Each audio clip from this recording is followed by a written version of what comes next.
Tails, aka Miles Prower, is a fox born with, well, two tails. They allow him to fly for short periods of time in an effort to help Sonic save the world yet again from Dr. Robotnik. Sonic 2 premieres worldwide in November of 1992 among critical and fan-based praise. It sells almost 500,000 units in the first 5 days. Very impressive for that era. It goes on to sell 6 million. Sonic 2 was a huge success, and it was one of those situations where immediately you have to start thinking, if you're in the games business, how do you top that? What do you do next? Well, two things. You make more games, and you take your big star for a walk up Madison Avenue.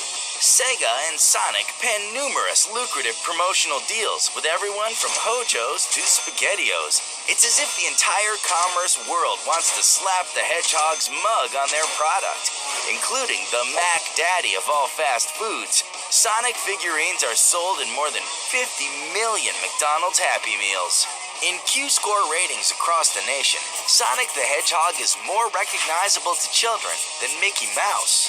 Mickey Mouse has had several generations in the American consciousness going all the way back to 1927. To consider that Sonic has been able to overtake Mickey in Q-score ratings in just a few short years after its introduction is quite amazing.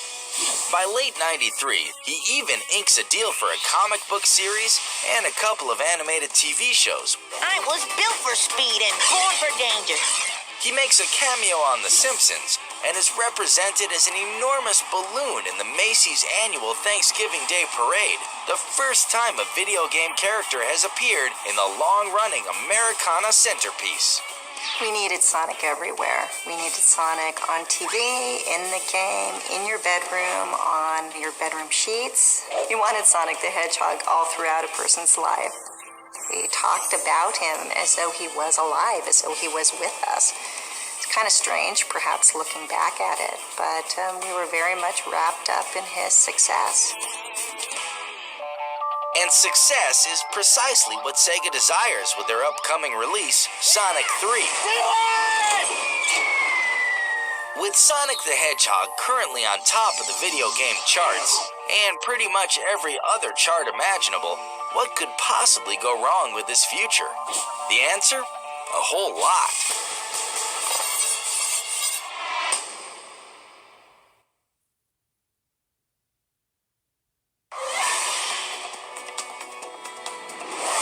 (1993).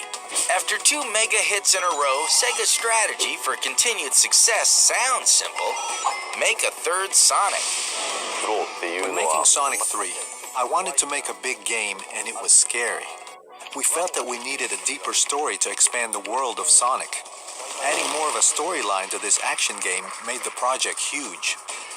A new character is born, an echidna named Knuckles. In true Sonic style, this cousin to the porcupine is given an unusual makeover. Red skin, dreadlocks, and shoes inspired by Jamaica's flag. He alternates roles as Sonic's enemy and partner. Sonic symbolizes speed, but Knuckles symbolizes power. He can break topography or land. He can climb up things and fly. Those were the requirements for the character features. The map for Sonic 3 ends up triple the size of the first 2 games, with numerous paths for each character. More bosses and environments along with greater speed add to the workload. Has it got huge new zones? After delays in production and premieres, Sonic 3 drops in February of '94. It's just as good as everyone hopes, and Sega has a surprise sequel just 8 months down the road. Sonic and Knuckles. The game's cartridge actually connects to Sonic 1, 2, and 3, allowing players to explore each as Knuckles. The 2 games sell 4 million units. Most 2D platform connoisseurs will tell you this is the high point of the franchise. Unfortunately, they are right. It will never get much better than this. After Sonic and Knuckles, Yuji Naka and team returned to Japan to make a new Sega game, Knights, as a foe surfaces that not even Sonic can outrun. The constant change of technology. Sony is about to release their first console, called the PlayStation, with its sleek new optical disc format, changing the way games are made and sold.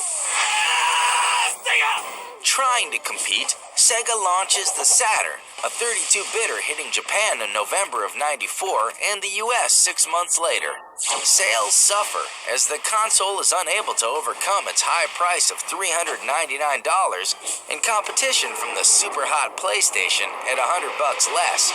The coveted market majority no longer belongs to Sega.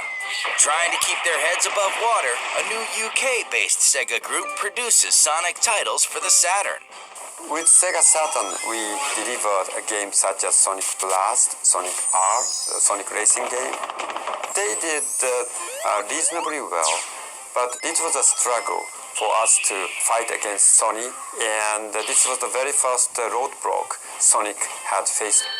Add an old rival to the new one, and things get worse. The Nintendo 64 arrives summer of '96 and steals Sonic's already fading thunder. Super Mario 64 sells 11 million, while Sega halts production on Sonic Extreme after multiple engine problems and missed deadlines. Sonic the Hedgehog's once bright star fades into a crowded sky. The father of Sonic returns to the franchise as Sega makes one last go at a console. The Dreamcast is developed, along with a new-look Sonic.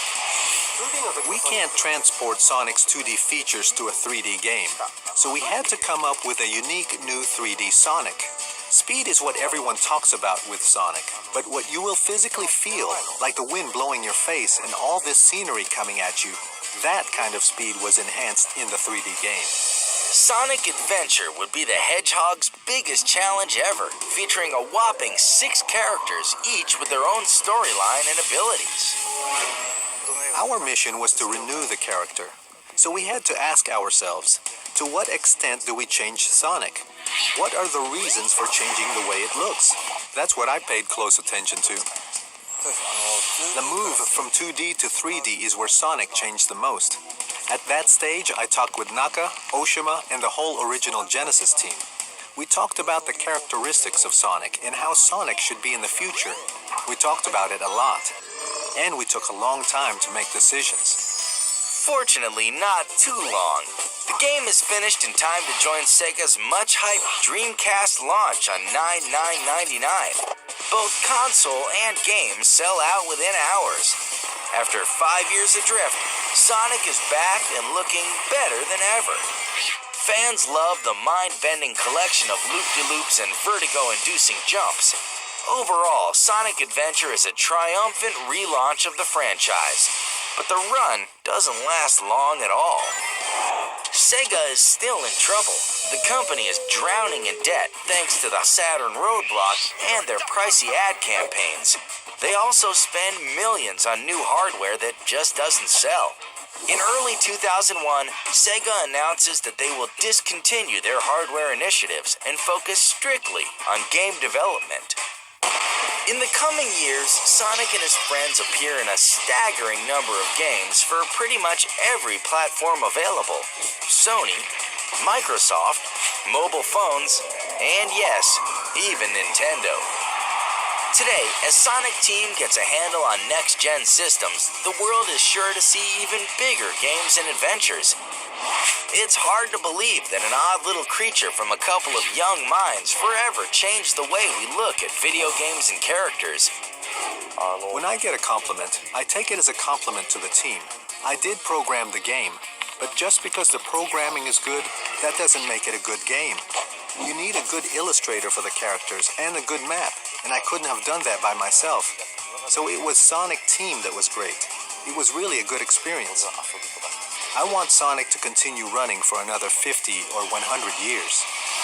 Sonic has appeared in more than 100 games and racked up billions in sales. He will surely be remembered for generations to come.